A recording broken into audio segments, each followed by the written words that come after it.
And welcome back. This is your man Warrior, and I am just having some fun today. I've grabbed a couple of my patrons, and we're trying something new today. What we're going to do is we're just going to kind of play in the background the game, so we have a little bit of fun. But they're going to kind of chat with me, and we're going to have just a fun interactive time. Go ahead and everybody introduce yourselves. Hey, I'm Nathan. I'm a IT person from Delaware who started playing the game about 2 months ago. I'm Mark. I'm a student in England. That's awesome. We got one more, right, currently? Yeah, he might be away from the computer, Scott. Oh, yeah. Say his mic's muted as well. Yep, he's got his mic muted. No worries. So, yeah, we're just going to hang out today. I'm just going to play probably a little bit in the background. We're going to chat. If you guys have any questions, feel free to ask the questions. I've got kind of a small panel today of my patrons, but my patrons are some amazing players in the game. They know what they're doing. We do a lot of theory crafting. We chat. We socialize each day. This is one of the hopeful perks of being a patron is the ability to kind of have some fun and jump into game and talk and theory craft and play. So go ahead and throw your questions down below and we'll get to them when we can. So what are you guys doing today? Either one of you doing anything special other than work? No, I'm working. I've got my final exams coming up in the next week or two, so it's just revision. Nice little break. Awesome. I'm just sitting here waiting to get home. Last night was payday, so I went out this morning and bought some real nice steaks that we're going to grill up this evening. Awesome. I love steaks. I just bought a half a pig, actually. We just went in half and half with another family on a big old pig, and we had some pork chops last night. They were the best dang things I ever had. Yeah. I went down. They have a local sale that the Amish open up where I live. It's open 3 days a week. Went down and got 3 1-pound porterhouses and some thick cut bacon that we're going to do with some scalloped potatoes tonight. Awesome. So we got people from Russia and Australia saying hi. What's happening? Someone's asking about Shore Trooper. Is he good at 4 stars? Hey, who wants to take that? Yes. Yeah, I was going to say I have 5 and it's awesome. Awesome. New tanks are good at 4 stars. Yep. And then someone else is asking, is Nihilus worth leveling? Also, yes. Yes. Oh, hey, Faveman asks, what's your favorite thing about Warrior? Uh-oh. This is for you guys. You can take it. For us. I just like watching the videos of someone who always has a cheery attitude. You know, he can do a live stream for 2 hours, and people can ask some stupid things. He never gets down on himself. He never gets down on the chat. He never sounds condescending. Well, I appreciate that. that. And all the advice as well. Hello from Sweden. Well, hello. I'm actually in Colorado for anybody that didn't know. I think everybody that's ever watched a live stream in the past has heard that. I don't have any Rex brownies today, so you guys are going to have to relax. I don't have any of those. If anyone saw that, did you guys get a chance to see any of that yourself?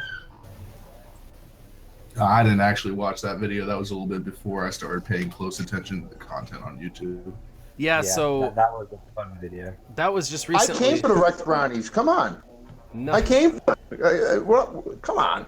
I need Rex brownies. I know. Well, so this is kind of what happened with the Rex brownies. So I was playing and I wanted to showcase the Rex ship, and it was actually unintentional. I just wanted to showcase Rex and how he's good in a endurance team, and so I went ahead and loaded up an endurance team and took in Mace's ship and brought in Rex, and he gets to go every single time. And not only does he get to go, but he makes your team very, very tanky, and you're passing the taunt and you're adding extra protection, and it just gets it's almost stupid, honestly, how much protection and how much regeneration and how hard it is. You know, they're not impossible teams to beat. Honestly, you can run into one of those endurance teams and walk right through them, but it takes like 5 full minutes to do it, and I think there's easier targets, right? So it's just an irritating setup, but I couldn't stop laughing in that video. I think everybody thought I was a total stoner. All right, I'm looking for some questions. Lucas says, how are you? I'm good. In a setup with a Rex lead, Kylo Ren, Emperor Palpatine, And Ray, would you prefer Shore Trooper or Stormtrooper Han? Probably Short Trooper Rex should already be giving you that turn meter. Yeah. Yep. And, well, I will tell you, I have a guy on my shard who uses Stormtrooper Han and Rex, and the additional turn meter from both is absolutely disgusting. But Shore Trooper is definitely a healer, an auto taunt, and if you're running Rex, you're probably not the fastest on your leaderboard. One of the things I've noticed about Stormtrooper Han at the higher levels, when you have, especially when you have some characters that can deal out massive amounts of damage, is if you don't have a turn 0 taunter in there with them, a lot of times somebody can take him out before he has an opportunity to taunt. For example, I just get my bigs faster than a Stormtrooper Han and kill him in a single triple shot and never have a problem with that team. That's true. All right. I think I'm going to turn my audio on the game off because I don't want to hear a bunch of explosions while we're chatting. There's already enough going on. You'd think as a previous law enforcement officer I wouldn't mind the distractions, but this is pretty difficult. This is about as hard as it is pulling somebody over. So if you can imagine with me, you're pulling someone over, your personal cell phone's ringing all of a sudden, your work cell phone's ringing because your sergeant wants to talk to you, you got a computer in your face, you're trying to dispatch location, you're on the actual manual radio calling in the license plate, and you've got the radio playing music in the background. In addition, you're trying to look behind you to make sure nobody hits you from behind, and you got to pull the car over and make sure you keep a certain distance for safety, and you got to make sure you're unbuckling your seatbelt at the same time so you can get out of the car before the car stops practically. And all of that's happening in about a 3-second window. But you know, live streaming is sort of similar. You're watching live chat, watching the game, watching everybody who's chatting, socializing. It's pretty crazy. So definitely, this is definitely pushing my limits for sure. But all right, let's see. Anybody that's on have the live chat up? Yeah, I do. I've got it as well. Do you see the questions?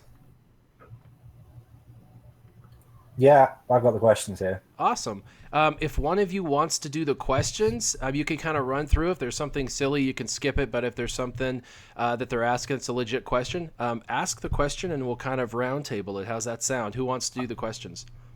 I'll go ahead and start doing that for now. I'm seeing one here on the subject of Stormtrooper Han about whether or not he would be a good replacement for K2 in the Rogue One Rebels team. What do you guys think? I don't have Rogue One Rebels, so not much help for this one. I think he would be fine. I'm not sure you're losing too much, but I don't think you're actually gaining that much. I think if you have Stormtrooper Han already starting geared up and you don't have K2, he's fine to slot in there. But if you have K2 all the way up, that added synergy with Cassian probably makes it slightly better than running the Stormtrooper Han. Yeah, I think that's about what I would have said. This is actually really fun, by the way. I'm excited that this is the first time that I've ever got to do a panel, and the panel is built up of a bunch of my patrons, so this is pretty awesome. And meanwhile, in the background, I'm going to kind of slowly play my Galactic War. I'm doing my Nihilus lead. By the way, before the next question, what do you guys think of Nihilus lead? I know that I'm ruffling a lot of feathers here, but there's a lot of people saying, you know, you're calling the next meta, and this thing has already been played out and hasn't gone anywhere. So why are you, just creating a video to create a video? What are you guys' thoughts on Nihilus, and does he have a spot in the future meta? He doesn't seem strange to me as well. Now, part of that is because I'm on a shard where nobody has hit cap yet. I think the highest person is about level 80. But essentially, every Sith team we have on our shard right now is running a Nihilus lead. Yeah, and I find that funny because a lot of people say, Nihilus isn't meta, but if you want to know meta, there's two ways of finding it. The first is going backwards and looking at all the new players and what's kind of the meta for them, because what they embrace early on in gameplay, for example, right now, Nihilus. If you go to new leaderboards like you're on, everyone's running Nihilus. If you have it, you're going to win. If you don't have it, you're at a severe disadvantage. And so you can kind of go that direction because these guys, once they build a team and invest in it, they stick with it, right? And then once those leaderboards are built out, it just overtakes the meta. So part of my suggestion is that, because I already know that all of the newer leaderboards are exploding with the Nihilus lead. And so because of that, of course, it's going to become part of the meta. But the second is because on the oldest shards, where the people have been there the longest, everybody's embracing Rex and they're all going Rex lead. And when you have a Rex lead, really the best counter for a Rex lead is a Nihilus lead. All right, next question. Let's see, going through how long does it take to farm Jin Urso, and is it worth it? Somebody asked. Jin Urso needs a very specific team built around her. I think if you're not planning on also getting the Chase combo to 7 stars, there's probably better characters that you could focus on than Jin. But she does definitely have some utility, specifically in the Rancor raid as well as in the Rogue One Rebels. You farm her out of the guild store, and if that's all you're going to do to get her, no additional packs or shards, she's going to take a couple of months. I'd say she probably pops up on average 5 shards a day. At best, yeah. Yeah. I've had a couple of days here recently because I'm actually currently going through that struggle right now. I had a day where she popped up 3 out of 4 refreshes and was very excited. Yeah, I'd say it's going to take a few months. So, yeah, you know, you're definitely going to have to. You're going to have to definitely work on it. It's difficult for sure, nonetheless. But she's worth it. And one of the things that I think she's worth it for specifically is for the raids, because she's excellent with turn meter reduction. Yep. Let's see, someone wanted an opinion on his team. Rex lead with General Kenobi, Boba, Nihilus, and Emperor Palpatine. It's not really a synergy team, but all the characters individually are extremely strong top 10 characters in the game right now. Right. So I don't think you're going to have any problems with that team, even though it's not the most synergistic. All right. That's it looks like their guild is currently prepping for Hat. He wants to know if he really needs to focus on Gear 10 or if Gear 9 is going to be good enough with mods. As someone who's right around the Gear 8, Gear 9 range right now on most of my characters, I can tell you that it's not that impressive, and you're really going to want to have the Gear 10 or Gear 11 characters to be able to put a dent into any phase on Hat. Yep. Definitely. I mean, obviously, with any raid, you're going to want to get your characters as high as humanly possible. That's just the way it works. I mean, if you've got Gear 9, that's what you use, right? But if you can get higher, then that's what you want to use.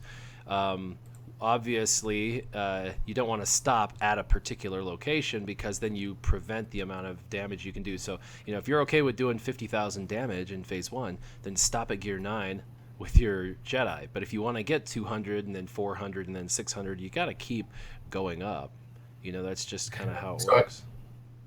I guess the real thing behind that question might be, would you be better off dealing damage-wise if you had... I'm sorry, I have a phone call coming in. I have to step out for a That's all right. Yeah, that's a good question. So let's try and zip back up and see where we're at with questions. Man, these questions are coming in lightning fast. I was going to say they're coming in so quick. I can step over with questions if you want. Yeah, go for it. Go for it. There's a lot of questions about Baze being viable at 3-star. Oh, yeah. He's totally viable. I've just unlocked him a couple of days ago, and I got him to Gear 10, and he's fantastic. Yep, he's excellent. A lot of people want to know why I don't kill Chirrut right away. Chirrut. Why I don't kill him right away when I've got a Chirrut and Baze combo, and I always leave him to the end. And that's just... I don't know. That's just my kill order, and everybody has a different kill order, but I have tried lots of different kill orders and have had 0 problems killing Baze first. And the reason is, at the end of the day, when you hit Chirrut, it ends up taunting Baze, and you got to kill Baze anyway because of the auto taunt. So I just go for Baze. Same as me, yep. Same reasons as well. The one, I can't remember who asked it, was first Zeta of Kylo Ren. That's a great first Zeta. It's either him or Darth Vader is my thought for best first investment. They're both excellent. Yeah, he's the first one I'm going to go with for tomorrow. Did anyone just see my second node? What a pain in the butt. That was like an overpowered Rebels team, and I couldn't even beat it with my Nihilus lead team that I had in there. People think that my Galactic War is easy. It's not as easy as people think. It's a lot harder. Sorry, just looking for questions. No, you're fine. Is Zeta and Darth Vader still a good Zeta? Oh, absolutely. I think everyone thinks he's like he was broken and now he's fixed. He's not fixed yet. They're working on it, but even with the fix, he's still going to be a phenomenal leader. What happened is in the raid is phase 1, he worked like he was supposed to, where they take away turn meter, but only 20% and only 50% of the time. And then in phase 2 of the raid, they would get it was like 30%. It was a little easier, and then it went to 40% or 50%, and then 60%. By the end of the raid, everybody's taking almost 100% turn meter per shot, and made the phase 4 just a walk in the park. And that's why everybody, if you could just manual phase 1, you could kind of it made it a lot easier for phase 2 through 4. It's not going to be as easy once they have it completely fixed as it was, because you're really going to have to play it out. You're not going to be able to auto battle, but you'll be able to still beat it, I believe, once it's fixed. It's just going to take a lot more practice and a lot more attempts at it. But he was never intended to do anything more than 50% of the time, 20% turn meter. That's the whole point. So I think that it needs to be working as intended. However, as someone who invested 20 Zetas into a character because I know what he was capable of, if this nerf, so to speak, putting him back to the working as intended ends up causing him to not be able to do the solo of the Rancor, I think they should give everybody their Zetas back and let us re-choose him over again, kind of like they did Barris. What do you guys think? Sorry, I missed that. My housemate came in. No, that's okay. My question is, do you think they should give, once they fix Darth Vader, do you think they should give the Zeta back to everybody so they can decide on whether they want to put it back on him or whether they want to put that Zeta on someone else? I'm not sure. They did with Barris, didn't they? Yeah, they did. And Um, truth be told, she I don't wasn't. know how much. Go for it. No, after you. I was just going to say she wasn't working as intended because when she died, her leadership lived on, and this is not working as intended. So both they're fixing something that was kind of overpowered and wasn't working as intended. So my question is, I guess, is if they change it, shouldn't the Barris rule apply? I mean, they should give us 20 Zetas back, and then if we choose after he's fixed to put him back on him, then that's on us, right? But shouldn't they give us our Zetas back for Zeta? Because I mean, a lot of people know that Zeta, I mean, 6 months he's been able to solo the raids, and then all of a sudden you take it. What if we can't solo the raids anymore? Shouldn't they give us those Zetas back? I was going to say, yeah, they should. I think if they did it with Barris, they should definitely do it with Zeta as well. Just sort of keep things constant throughout. Yeah, that's how I feel anyway, I guess. They did it with Barris, and so you know what I did? I put those 20 on Darth Maul, and then started using him as a leader, and then the next 20 Zeta I got, I put it back on Barris. So I think it's great for Barris, and I think she's excellent, but I was thankful that they gave me the chance to rethink about it, and once I thought about it, I ended up putting it back on her. I think I'd put it back on Darth Vader regardless, but I think they owe us that, right, to give us our... Yeah, just to keep things consistent really more than anything else. Because you never know what could happen down the line. They could rechange it again and fix it again if it's still not working after the fix, and that's true, etc. I've got another question here. Yep. What would be a good counter for a Nihilus-led team, assuming it's going to be the next meta? Well, I think it's going to be a part of the next meta, okay, guys? I don't think that it's going to be just 80 Nihiluses on a 100-person shard kind of thing. I don't think he's going to be everything. I think he's going to be an integral part of the newer, more diversified meta that's coming. I think there's going to be 6 to 8 leaders that are going to be equally as good, and people will have the freedom to choose which one they like the best. So I think he's going to have an integral part of. I don't think he's going to be the end-all, be-all. But a good counter to Nihilus is a really fast Darth Maul team. Although you can beat a really fast Darth Maul team with a Darth Nihilus team, but not on defense. And then Jedi. Surprisingly, Jedi are absolutely a nightmare. Probably the best defensive team right now is a Jedi team. That would be my opinion. Dang, look at my Node 6. My Node 6 is a nightmare. It's not fun at all. No. It's like my Node 12, that is. Another question. What ships would you like to see in the update? What ships? I don't know. What ships do you guys want to see? I'm not, I'm more about unlocking the ships that they've put into the game and making them farmable. I'd like Kylo Ren's ship to be farmable. I'd also like to finally get the Millennium Falcon. That would be nice. I was going to say, yeah, I'd like some more dark side ships in, I think. Yep. Yeah,